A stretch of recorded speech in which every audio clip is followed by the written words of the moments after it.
Hi guys, it's Teresa. Welcome back to my channel. So language learning is difficult, and most of all, it takes a lot of hard work, dedication, and time to really improve your skills and to get to a level where you feel comfortable talking in everyday situations. Because it takes such a long time to reach a high level of proficiency, it can be really difficult to maintain motivation throughout and to continue to want to put in work, especially if it's not something that you're doing for school, but instead doing for yourself because you just want to improve or you want to learn a language and you want to be able to speak it.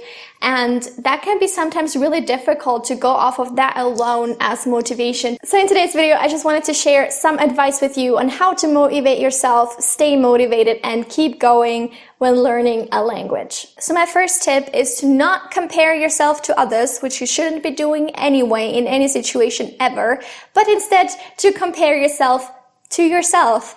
Look through old school books or find old videos of yourself, old recordings of yourself, using that language, and I'm sure you will be able to tell a huge difference. Also, because learning a language is so time and effort intensive, it can be difficult to tell a difference from one day to the next, which can also cause you to lose motivation if you can't tell that you're actually making progress. This is also why I would recommend regularly taking videos of yourself or taking recordings of yourself speaking in that language or writing a text in that language, just so you could actually have proof in your hand of your current skills and your current level that you can then compare yourself to again in like a year or so to keep you motivated and to see that you're definitely making progress. Next, I want to stress that really any interaction that you have with your target language, any little bit helps you and is infinitely better than doing nothing because you're just not motivated.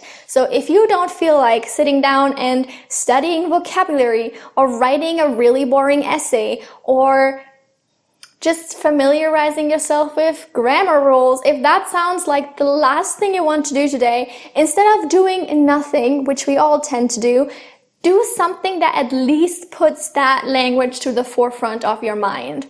Watch a movie, listen to a song, read a book, anything at all that gets you in touch with that language is gonna help you in the long term. Any amount of language exposure will contribute to your language learning journey. It's kind of like working out, they always say, if you can't work out for 2 hours a day, don't just skip a day, but instead do something for like 15 minutes, stretch a little bit, take a short walk. Anything at all helps because the key here is consistency, and it's honestly exactly the same thing with language learning.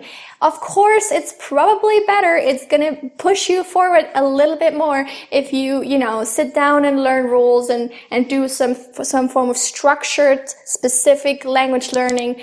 But honestly, anything is better than nothing. If you're just a beginner, it might be quite difficult to feel like you're getting anything out of watching a movie where you understand maybe like 5%, but maybe in that case, listen to a song or re-listen to the dialogues that you might have gone through already in a class setting, read through something you've already read, just anything at all to get your brain back to the language and to reinforce things you've already learned. Another thing that can help you if you're really not feeling like doing much of anything is to do your favorite exercise.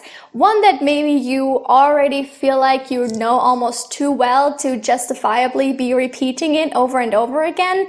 But again, on a day where you're really not motivated, even that amount of learning is going to be better than nothing. So for me, for example, with Japanese, that would be writing kanji while watching a movie or something, just practicing the spelling, practicing writing kanji, which I don't really need that much because most of my assignments are going to be like online, but also I can remember those pretty well and pretty quickly, and it's not really something that I should be putting a lot of time in. But honestly, if I'm in a situation where I'm either going to be rewatching New Girl for the millionth time while doing nothing on the side, or me rewatching New Girl for the millionth time and practicing writing kanji on the side. I mean, I think it's pretty self-explanatory which of those is going to contribute more to me improving my Japanese skills. Additionally, completing an easy exercise will still give you a certain feeling of success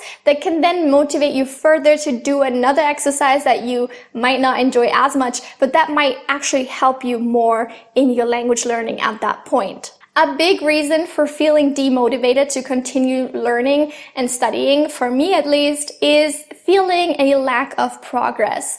Unfortunately, with language learning, we encounter this a lot because a lot of the times you will find yourself plateauing for a little while. You might even feel like you're losing language knowledge for short periods of time, like you feel like your brain has kind of reached its maximum capacity and any new information you learn is basically just overwriting the things you already know. And that is the most frustrating feeling in the world that will probably make you question if you should just quit. Maybe, there's no point in learning. I have reached the maximum. This is it. I should just give up. Everyone will have dealt with those feelings at some point, and it can be really difficult to get yourself to push through that, especially when you're feeling like, this is it. It's pointless. Everybody's telling me like, I'm too old for this. You can only properly learn a language when you're a child, and there's no point in me putting work into this if I'm getting nothing out of it. I've been there, I promise you, and I think the most important thing that you can do for yourself at those moments is to just focus on the fact that this is completely normal. This happens all the time. It can happen sort of towards the beginning or later on. Maybe it can happen like multiple times for you in your language learning journey. Either way, it's completely normal to feel like you're plateauing, and it's just one of those things that you kind of just have to sit through. This might again be a situation where you could increase the hours that you just expose yourself passively to a language. Maybe you watch more movies, or you listen to more songs, or you try to read more books or news or something in that language, just to kind of, stay in touch with the language. And eventually you'll notice that you are in fact continuing to learn through this method, and that you are in fact increasing your knowledge of vocabulary, and you just getting better after all. In those moments, it can also be really helpful to join a community like this one, to hear other stories, and to notice that this isn't just something that's unique to you, that everybody goes through those times, and that a lot of people that have gone through them have actually come out on top, and that it definitely is possible for you as well. If you are learning a language by yourself and you are suffering from a little bit of procrastination and maybe even a hint of laziness, not at all talking about me here, I promise, then it might actually be helpful to create some kind of deadlines, to create a little bit of pressure for yourself. Now, I don't want that to mean that you should be sort of stressing yourself through this or into studying, but that maybe just like having a little bit of a nagging feeling in the back of your head that you should be doing something because you're gonna be tested on this at some point can actually be quite helpful. I found that really worked for me when I was starting my master's and I was gonna be having Japanese classes again, and I hadn't done anything in Japanese for like close to 2 years, and somehow having that class didn't stress me out enough, so I signed up or registered for the JLPT test and made myself study for that test, which then also simultaneously prepared me more for the class and obviously got me back into language learning. Whether or not this is an option for you really depends on a lot of different things, including what language you're learning, whether that language even has a standardized test available, if that's available in your area, if you think it's worth the price, because depending on the test can run quite high. I mean, the JLPT is only about $80, so I mean, even if I had failed, it wouldn't have been that much money lost. But again, this depends on your personal situation as well, whether or not you think that's a lot of money or not. Plus, if you go that route, I would definitely recommend checking whether or not the test is valid forever or if it expires at some point, because I mean, it's kind of a feels bad moment if you take a test 1 year and then find out it's only valid 2 years or so and then have to retake that test later on when you actually need the certification for something. So all of those things should be taken into consideration. I'm just saying sometimes it can help to have a deadline, to have an exam to work towards.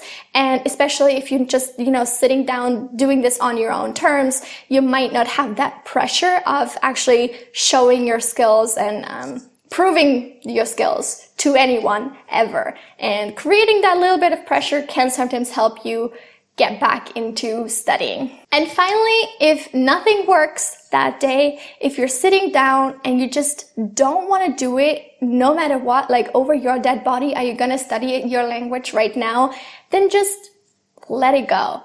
Just don't do anything that day. Allow for failures. Allow for having downtime, for having bad days, for having a lull in motivation, because it doesn't necessarily mean that this is going to last forever or that this is the end of your language learning journey, especially if you're doing this for yourself because that's just the passion of yours and you just want to know that language and be able to speak it. Take breaks. I kind of experienced some language learning burnout after I got back from my exchange year in Japan. I don't know what exactly caused it, but I did not want to interact with the language at all. And so I didn't for 2 years. And that might have been too long retrospectively. I should have gotten back to that sooner. But, this is just something that can happen. And if it's not necessary for your job or your school that you force yourself back into it, I recommend just letting it go for a little while. Sometimes it can help to get some distance and then come back to it a little bit later, ideally not 2 years later, refreshed and newly motivated. And yes, you might not be able to 100% pick up where you left off, but maybe in the long term it is for the best that you take a break when you need it and then get back to it with a fresh mind instead of forcing yourself through something that you're not enjoying and just hating every second of it. And that concludes my video on how to motivate yourself to continue studying your language. I hope you enjoyed this. Please leave any further questions or anything else you want to share in the comments and let me know how you like to motivate yourself when you're not really feeling up to studying, what you do, what gets you out of the funk. I'm sure all of us will appreciate you sharing, so please do. Thank you so much. I hope to see you next week. Bye.